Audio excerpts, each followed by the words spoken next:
Hello my friends, I am Dr. Firuza Parekh. I am the director of the Fertility Jaslok International Fertility Center, Mumbai. Today I wish to stress upon the importance of a healthy mind and a healthy body before going through an IVF cycle. What is it that you should eat? What is it that you should drink? How do you de-stress yourself? How do you detoxify yourself before an IVF cycle is very important. I'm going to talk about some of the do's and don'ts and also tell you how to increase your chances of success with IVF. Research has shown that good quality eggs and sperm are produced when they are surrounded by a healthy environment. As you know, a woman is born with 500,000 eggs. These are very precious as these are in a storehouse for the eggs, that is the ovary, and these can get depleted in the presence of environmental toxins. Toxins are present in several forms. The common environmental toxins occur in the air we breathe, the water we drink, and in the food we eat. Air, which is filled with smog, soot, carbon particles and other VOCs, VOC stands for volatile organic compounds, can cause problems in the environment. Some of these VOCs include gases like carbon dioxide, carbon monoxide, methane, ammonia and other acids. These can cause tiredness, dizziness, eye problems, cancer, liver damage and even infertility. During recent times, a lot of research has been done on toxins called endocrine disruptors. The common endocrine disruptors are phthalates and bisphenol. Bisphenol is of two types, bisphenol A and bisphenol B. We'll be concentrating on bisphenol A. Endocrine disruptors are so called because they mimic the action of the sex hormones like estrogen, progesterone and testosterone. They bind to the ovaries and to the testes, thereby causing a fall in the sperm count, damage to the sperm, and also bring about a fall in the ovarian reserve and a decline in the quality of the eggs. Several studies have shown that men and women who have higher concentrations of these compounds can suffer from infertility and have poor outcome during their IVF treatment. Phthalates and its metabolites are present in many household substances. Common substances such as toys, cosmetics, plastic boxes, bottles, and many other things like the IV plastic lines that are used in the medical profession. The other endocrine disruptor, which is bisphenol, is seen in lots of things. It is found in hardened food boxes, plastic containers, wiring and cables, and even the receipts that we get from the ATM machine. BPA can cause problems with both male and female fertility. So the question is, how can we avoid the impact of environmental pollution?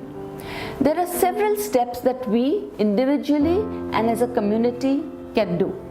One thing to reduce the carbon footprint is to reduce our use of plastics, disposables such as disposable water bottles, disposable food items like plates, and many other things that we don't even think about. To give you an example, plastic cutlery, which is used so randomly in fast food places and even in our homes to avoid washing utensils and things like that. While you're doing an IVF cycle, it's extremely important for both the husband and the wife to stop using perfumes, deodorants, cosmetics, hair dyes and lotions. Please avoid eating preserved food and also food that comes in tins. Avoid fast food as far as you can. Please avoid driving in heavy traffic. It's a good idea to have an air purifier in your home. You know, we are told eat lots of vegetables and fruits, but today most of these vegetables and fruits are treated with pesticides. It's very important to wash all vegetables and fruits before consumption. It's always good to put the water through a reverse osmosis system because it can get rid of a lot of impurities. The water then can be boiled if required. Now, what are the things that can bring down your chances of conception? What are the things that you can do, what is there within your body and which can help? Sometimes men and women have a high blood pressure which may need treatment with medication, exercise, yoga. However, once high blood pressure is detected, it is always wise to show a cardiologist or an internist, because sometimes the high blood pressure may require medication. The medication also has to be appropriate, something that will not come in the way of ovulation or in the production of sperm.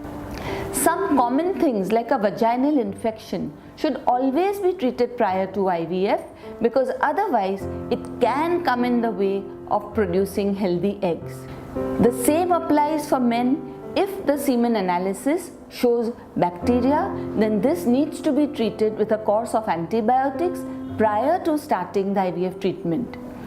Urine infection is quite common in women in the reproductive age group, and this can also cause a failed IVF cycle. So medical conditions should be treated prior to starting an IVF cycle. Common things such as a hypothyroid or a thyroid which is not functioning properly needs to be corrected. Some other conditions such as pre-diabetes and diabetes, both in men and women, should be considered and treated prior to starting an IVF cycle. Obesity also contributes to failed IVF and gives poor quality eggs and sperm. It is important to be in a very healthy state before starting IVF. Today, we are seeing young women who are in their late 20s and early 30s facing a problem of poor ovarian reserve, and many of them show a low AMH value. AMH stands for anti-Mullerian hormone. This is produced by the follicles in the ovary. When the eggs are depleted, AMH starts falling. This trend in younger women is probably due to the bioaccumulation of reproductive toxins. Young women with a low ovarian reserve must not delay childbearing and should be offered IVF as the first choice of treatment. If a woman is not married and is young and doesn't plan to get married or have children soon, it's important to freeze her eggs. When you are traveling or you are packing your food to take to the office, or even at home when you're storing food, please do not use plastic containers. Use glass bottles and containers. Please avoid non-stick pans because they can leach out certain toxins which can go into your food. A good idea is to use stainless steel and ceramic. As far as possible, avoid eating fast food and processed food. Avoid eating foods which are high in carbohydrates and which add on to the glycemic index. These just add on to calories without giving any nutrition. Your doctor may prescribe many supplements to improve the quality of the eggs and the sperm. One should be careful not to buy over-the-counter medication which is thought to be a supplement. While trying to get pregnant, it is important for the woman to have folic acid supplementation and also have tablets of CoQ10, coenzyme Q10, which builds up the energy stores of both the egg. Even the husbands can take the CoQ10, which will build up the vitality of the sperm. Supplementation with thyroid medication in the right dose is important. Also, if there is a hyperfunctioning thyroid, that also needs to be corrected.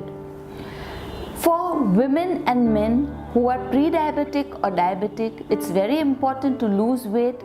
Metformin is an insulin sensitizing agent which can be very helpful.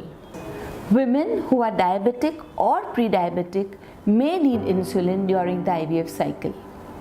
Many a times, patients come and ask me, "Doctor, should I use the Mediterranean diet to improve my chances?"